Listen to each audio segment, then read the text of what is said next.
Hi guys what's up, कैसे हो सब लोग। मेरा नाम है ललित सिंह और आप देख रहे हैं अपना यूट्यूब चैनल नेशन फर्स्ट।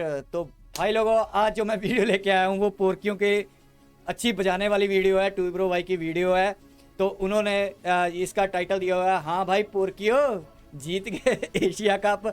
2 बार जीते हुए हैं सिर्फ पोर्की एशिया कप, और फड़े इतनी मारते हैं। ठीक है, तो Pakistan lost Asia cup 2022। Pakistan funny roast to bro भाई। मैंने लिंक भाई का डिस्क्रिप्शन में दे दिया है। भाई को सपोर्ट करो, इंडियन यूट्यूबर को हमेशा सपोर्ट किया करो। ये हमारे बहुत ज़्यादा इन्फॉर्मेशन वॉरफेयर में काम आएगी आगे चल के। बाकी ये है कि पोर्कियों ने बड़ा रंडी रोना रोया। ठीक है, बड़े बकवास मारते थे, हम ये कर देंगे वो कर देंगे। ठीक है, बहुत खुशी हुई भाई लोग कि श्रीलंका जीत गया। श्रीलंका बहुत बढ़िया किया, तुमने इनको अच्छी तरीके से बजाई इन पोर्कियों की।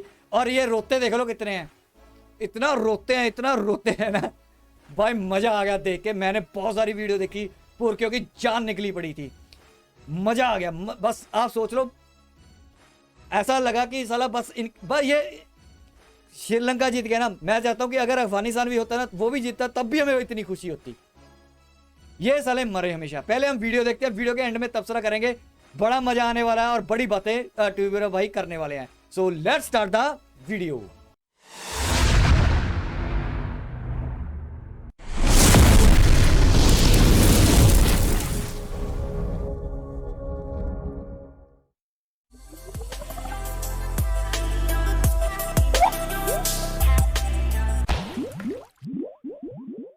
इस मरतबा भी इंशाल्लाह ताला हमारा पाकिस्तान ही एशिया कप जीत के लाएगा। 20 वर्ल्ड कप भी जीतेगा, ये एशिया वर्ल्ड कप भी जीत के आएगा इंशाल्लाह। एशिया कप जीत गए हम। हाँ भाई पोर्कियों जीत गए एशिया कप।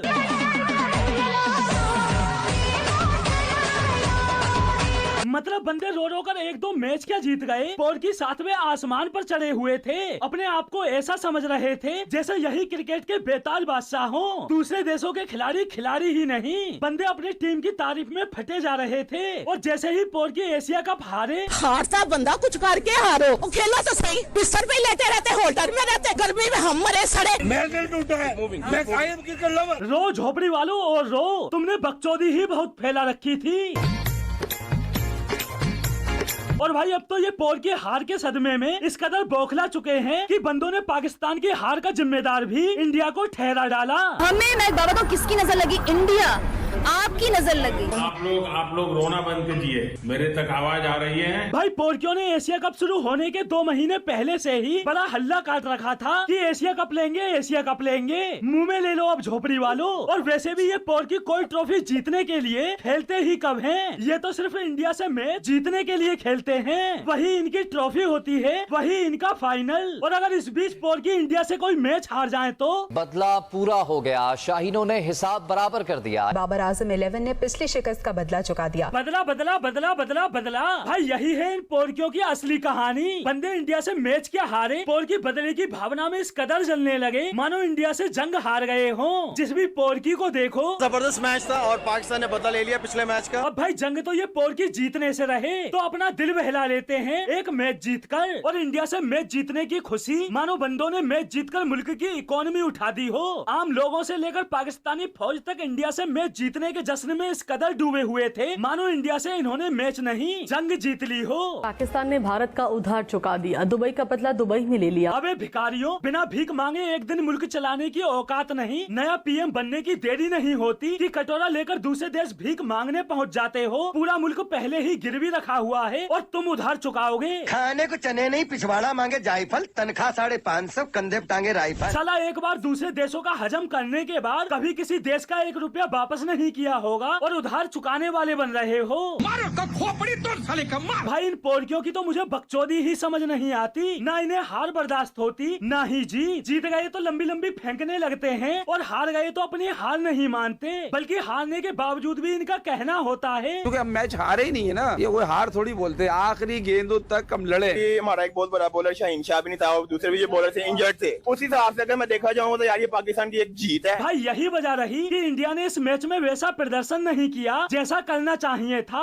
क्योंकि इंडियन टीम को भी पता था कि ये पोर्की हारने के बाद भी खुद को विनर घोषित कर देंगे तो ग्राउंड पर जद्दोजहद करने से क्या फायदा। और वैसे भी एशिया कप की इंडिया से ज्यादा पाकिस्तान और श्रीलंका को जरूरत है, क्योंकि दोनों देश ही आर्थिक कंगाली से गुजर रहे हैं। अगर इंडिया के एशिया कप से बाहर होने पर किसी बर्बाद देश को खुशी मिलती है तो भारत के लिए इससे बड़ी जीत और क्या होगी। भाई वैसे भी हम भारतीय विश्व में अपनी दरिया दिली के लिए जाने जाते हैं, और वहीं दूसरी तरफ अफगानिस्तान दिल दरिया बाकी सब समंदर है, ये मेरी समस्या है। भाई पाक वर्सेज अफगानिस्तान मैच में अफगानी भाइयों ने पोर्कियों को जो पेलते पेलते पोर्कियों को सुअर बना दिया। माफ करना भाई, सुअर तो ये पहले से ही थे, पेलते पेलते कुत्ता बना दिया। अरे कुत्ते भी तो ये पहले से ही थे, पेलते पेलते भूत बना दिया। मैच के बाद स्टेडियम में मैच देखने आए पोर्कियों की हालत ये हो गई थी, जिसको लेकर पोर्कियों का कहना था, हम आईसीसी को खत भी लिखेंगे, आवाज उठाएंगे, जो भी हमारे बस में होगा हम करेंगे। कभी आईसीसी में जाएंगे, कभी कश्मीर के लिए ओआईसी यूएन में जाएंगे, कभी भीख मांगने आईएमएफ वर्ल्ड बैंक में जाएंगे, लेकिन हर जगह से इन्हें मिलता क्या है? घंटा। मतलब पोर्की खुद की हरकतें नहीं देखेंगे कि खुद क्या करते फिरते हैं, दूसरों पर उंगली जरूर उठा देंगे। कुछ भी हो सकता था, अपनी क्रिकेट टीम हमारी खतरे में हो सकती थी। मतलब जो देश खुद दूसरे देशों को खतरा बना हुआ है, पाकिस्तान पहुंचने के बाद सिक्योरिटी इशूज की वजह से न्यूजीलैंड के खिलाड़ियों को वापस बुला लिया जाता है। दूसरे देशों के खिलाड़ी डर की वजह से पाकिस्तान का दौरा करना नहीं चाहते। वो पोर्की भी बात करते हैं पाकिस्तानी टीम को खतरा होने की, समझा क्या मेरे को? लेकिन इस सब के बावजूद भी पोर्कियों को अपने मुल्क में अपने खिलाड़ियों में कोई कमी नजर नहीं आती, बल्कि खुद की गलती न मानकर उल्टा इनका कहना होता है। आसिफ अली जिनको लोग जानते हैं, वो बाय नेचर एक बहुत ही काम और बहुत ही कंपोज्ड आदमी है। अरे तुम्हारी बहन का पोर्की मारूं, खुलकर ग्राउंड में बल्ले को बंदूक बनाकर आतंकवाद को बढ़ावा देने वाला बंदा, काम एंड कंपोज। अरे क्या करूं मैं इसका, क्या करूं? भाई जब से अफगानी भाइयों ने इन पोर्कियों को ग्राउंड के अंदर और बाहर पेला है, तब से ये पोर्की अपना आपा खो बैठे हैं। इनको यकीन ही नहीं हो रहा कि अफगानिस्तानी टीम पाकिस्तानी प्लेयर्स का ये हसर भी कर सकती है। साले रो रो कर जीते। हमें लग रहा होता है ना कि बस अब लगता है कुछ नहीं बचा, अब अल्लाह ना करे हार जाएंगे, लेकिन उसी वक्त ही हम जीत जाते हैं। इसी जलन में पोर्कियों ने इंडिया वर्सेज अफगानिस्तान मैच को ट्विटर पर फिक्स ट्रेंड करा दिया। इधर इंडिया अफगानिस्तान से मैच जीता, पोर्कियों की बकचोदी शुरू। मैं तो बड़ा हैरान हो रहा था कि विराट कोहली को क्या स्लॉट पे रख रख के गेंदे दे रहे थे कि लो भैया कराओ यार, जहाँ मारना है तुम्हें शॉट मारो। मतलब भाई इनका जिम्बाम्बर रन मारे तो वो सही, और अगर कोई इंडियन प्लेयर रन मारे तो वो मैच फिक्स। नाक में दम कर रखा तूने। पोर्कियों की जाहिलियत सही है, अगर ये मैच जीते तो सही, अगर कोई दूसरा मैच जीते तो फिक्स, अगर कोई दूसरा मैच हारे तो आईपीएल में खेलने के लिए हारे, अगर ये मैच हारे तो हारने के बाद भी इंडिया लास्ट ओवर में जीत रहा है, इंडिया हारा है बेसिकली फॉर अस। और भाई ये देखो अफगानी प्लेयर्स को फिक्सिंग के नाम पर ट्रोल कर कौन रहा है? पाकिस्तान, जिनके खुद के प्लेयर्स आए दिन मैच फिक्सिंग में पकड़े जाते हैं। अताउर रहमान, सलीम मलिक, मोहम्मद आमिर, मोहम्मद आसिफ, सलमान भट्ट, शर्जील खान, मोहम्मद इरफान, मोहम्मद नवाज, नासिर जमशेद, खालिद लतीफ, ये पाकिस्तान के वो खिलाड़ी हैं जिन पर मैच फिक्सिंग के नाम पर 2 महीने, 5 साल, 10 साल से लेकर लाइफ टाइम तक का बैन लगा हुआ है। ये साले खुद तो एक एक बीड़ी में बिक जाते हैं और दूसरे देशों के खिलाड़ियों पर आरोप लगाते हैं फिक्सिंग का। लेकिन ये पोर्की यही नहीं रुके। अफगानिस्तान वर्सेज पाक मैच में हुए उस वाक्य के बाद इन्होंने भारत को भी लपेट लिया। अफगान शायकीन बदतमीजी में भारतीयों से भी बहुत आगे निकल गए, स्टेडियम की कुर्सियां उखाड़कर पाकिस्तानी शायकीन पर फेंकी। भाई भारतीय दर्शकों ने मैच के दौरान स्टेडियम में क्या बदतमीजी दिखाई, किसी भारतीय दर्शक का एक वाक्य नहीं होगा, लेकिन उसके बावजूद भी ये मुंहफट भारत के खिलाफ जहर उगल रही है। अब भाई आप खुद सोचो, इन पोर्कियों के जहर में भारत के खिलाफ किस कदर जहर भरा हुआ है, और ये जहर तो आपको उस दिन ही समझ जाना चाहिए था जब इंडिया वर्सेज पाक मैच के दौरान ये अर्शदीप को लेकर भारत के खिलाफ साजिश कर रहे थे। पाकिस्तानी बल्लेबाज मोहम्मद आसिफ का कैद छोड़ने पर इंडियन इंतहा पसंदों ने अर्शदीप सिंह को खालिस्तानी करार दे दिया। और इस सब की हकीकत भाई पोर्कियों ने जानबूझ के अर्शदीप के खिलाफ ट्विटर पर फर्जी ट्रेंड चलाया और अर्शदीप को खालिस्तानी बताते हुए फर्जी अकाउंट से तमाम ट्वीट्स किए ताकि भारत की छवि खराब की जा सके। यहाँ तक कि इन्होंने विकिपीडिया तक से अर्शदीप की इंफॉर्मेशन चेंज कर दी, और इंफॉर्मेशन चेंज करने वाले का आईपी एड्रेस कहाँ का था? पाकिस्तान का। और ये पहली बार नहीं है जब भारत की छवि खराब करने के लिए पोर्कियों द्वारा भारतीय खिलाड़ियों को ट्रोल किया गया हो। पिछले साल मैच में भी इन पोर्कियों ने सेम ऐसा ही भारतीय खिलाड़ी मोहम्मद सामी के साथ किया था। भाई जब जब इंडिया का पाकिस्तान के साथ मैच होता है, ये पोर्की हर बार ऐसे ही भारत के खिलाफ दुष्प्रचार करते हैं। लेकिन टेंशन नहीं लेने का अपुन है ना। इन पोर्कियों को इनकी औकात दिखाने के लिए तुम्हारा भाई ही काफी है। और पोर्कियों तुम एक बात अच्छे से समझ लो, पाकिस्तान मैच हारे या जीते, हमें बस लेने से मतलब है, कोई भी दे। तो दोस्तों आज के लिए बस इतना ही, फिर मिलते हैं अगली वीडियो में। तो भाई लोगों यहाँ पे होगी वीडियो खत्म। आप लोगों ने देखा, बहुत मजा आया मेरे को ये वीडियो देख के। ट्यूब ब्रो भाई ने अच्छे तरीके से रोस्ट किया और एक एक चीज़ इनके टका के लगाई। इनकी कुछ बातें ऐसी थी जो मेरे को ज़्यादा ही लगी। आज मैं कुछ ज़्यादा ही खुश आपको नज़र आ रहा हूँ। रीज़न ये है कि ये ना पोर्कियों को हवा में ज़्यादा उड़ने की आदत है। तो भाई हमारा तो यही कहना है, ज़्यादा हवा में उड़ोगे ना तो ऐसे ही चित्र पड़ोगे, ऐसे ही रोगे। कभी इंडियन रोते देखे ऐसे? कुत्तों की तरह रोते हो जब मैच हार जाते हो। अब जब जीत जाते हो तो कुत्तों की तरह भौंकते हो फालतू की बातें। तो पोर्कियो अपनी हद में रहा करो, तो आपका ना जो बीपी है वो स्टेबल रहेगा। ऐसा नहीं है कि हारने के बाद ऊपर चले जाएगा, जीतने के बाद नीचे आ जाएगा। ये नहीं होती चीज़ें, ठीक है।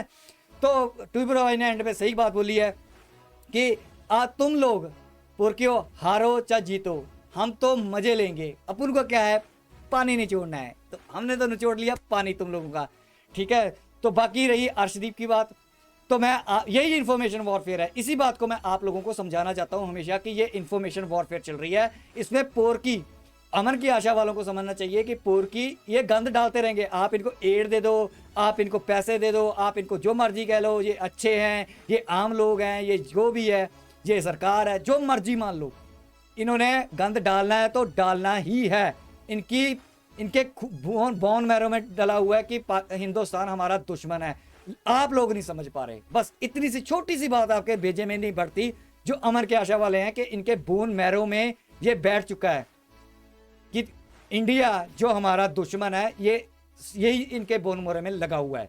तो आप जितना मर्जी कुछ कर लो, जितना मर्जी कर लो। देखो ये होता है मैच फिक्सिंग होगी, अफगानिस्तान ने पैसा दे दिया, और इनके साले के खुद की साले को छक्कों की औलाद नहीं है, साले पोर्कियों की, ठीक है। ये सुअर के औलाद, ये पोर्की हैं, इनकी खुद की औकात नहीं है कुछ करने की और दूसरों पे ब्लेम डालते हैं। लड़ते दुनिया में सबसे ज़्यादा हैं, सबसे ज़्यादा इन्होंने स्लेजिंग की है उसके क्या कहते हैं ऑस्ट्रेलिया के बाद, ठीक है। और बोलते हैं कि वो जब इनको कोई स्लेज कर देता है तो इनकी फटके सराहने आ जाती है, रोने लग जाते हैं, हम ICC के पास जाएंगे। अबे जाओ दफा हो साले, यहाँ से निकलो साले, 2 कौड़ी की औकात नहीं है तुम लोगों की। भिखारी साले, इंटरनेशनल भिखारी हो, इंटरनेशनल चोर हो, ठीक है। अब तो इंटरनेशनल तुम दुनिया का इंटरनेशनल टेररिस्ट हो, टेररिज्म फैलाने में भी नंबर 1, हर चीज़ में नंबर 1। साले जेब तुम्हारी फटी हुई, पैसे तुम्हारे हैं नहीं, कंगाली में जी रहे हो, बाढ़ के नीचे आ चुके हो, पानी तुम्हारे सिर पे चढ़ चुका है। साला 20 साल तुम पीछे देश मुल्क जा चुका है, ठीक है। और चाइना करते थे साले, 1 रुपए की अठन्नी की चीज़ नहीं दी, सारे प्रोजेक्ट बंद करके भाग गया वो। बड़ा चाइना बोल, कुत्तों की तरह साले वीज़ा लेने के लिए, वीज़ा जो लेते हो अमेरिका की लाइन में लगे रहते हो साले, जाके और चैनलों पे बैठते हो अमेरिका, हाय काश हमें अमेरिका का वीज़ा मिलते, देता नहीं है। हराम के पिल्लो, गालियाँ भी अमेरिका को निकालते हो और बाद में वीज़े भी अमेरिका के चाहिए तुम लोगों को, एड भी अमेरिका दे रहा है। साले तुम ऐसे हराम के पिल्ले हो ना पोर्की, तभी तुम्हारे साला देश बर्बाद हो रहा है। हम तो चाहते हैं साला कल नहीं, आज नहीं, अभी डूब जाए, अभी मर जाओ साले तुम लोग, सब सारे के सारे मर जाओ पोर्की। साला दुनिया में प्लेग की तरह फैल चुके हो, गंद डाल रखा है तुमने साला पूरी दुनिया में।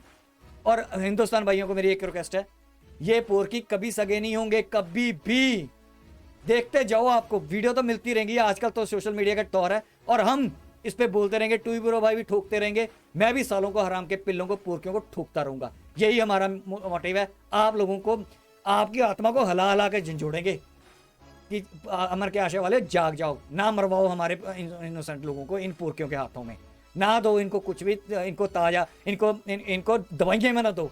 कुत्ता काटने की, रेबिस की दवाइयाँ भी देने बंद कर दो। कुत्ता इनको काटेगा, कुत्ता खुद मर जाएगा, अपने आप कुत्ते खत्म हो जाएंगे, इनको जरूरत ही नहीं पड़ेगी बाद में रेबिस की, ठीक है। तो इतने जहरीले हैं ये सांप के बच्चे पोर्की। तो मेरे को बहुत मजा आया, बहुत अच्छे तरीके से पेला पोर्कियों के, हराम के पिल्लों ने बहुत गलत बोला इंडिया के बारे में। तो मेरी यहाँ तक थी वीडियो, आई होप मेरा भी रिएक्शन आपको अच्छा लगा होगा उनके साथ। मेरा थोड़ा हार्ड होता है, वो थोड़ा मजाकिया होता है, तो सारा कुछ ही मिक्स चलता है। आई होप आपको वीडियो अच्छी लगी। प्लीज़ लाइक करो, सब्सक्राइब करो, शेयर करो, कमेंट करो और शेयर जरूर किया करो, ताकि और लोगों तक हमारी इन्फॉर्मेशन पहुंच सके, ये अवेयरनेस पहुंच सके और पोर्कियों का हम इन्फॉर्मेशन वॉरफेयर में दबा के मुकाबला कर सके और इनको अच्छी तरीके से ठोक सकें।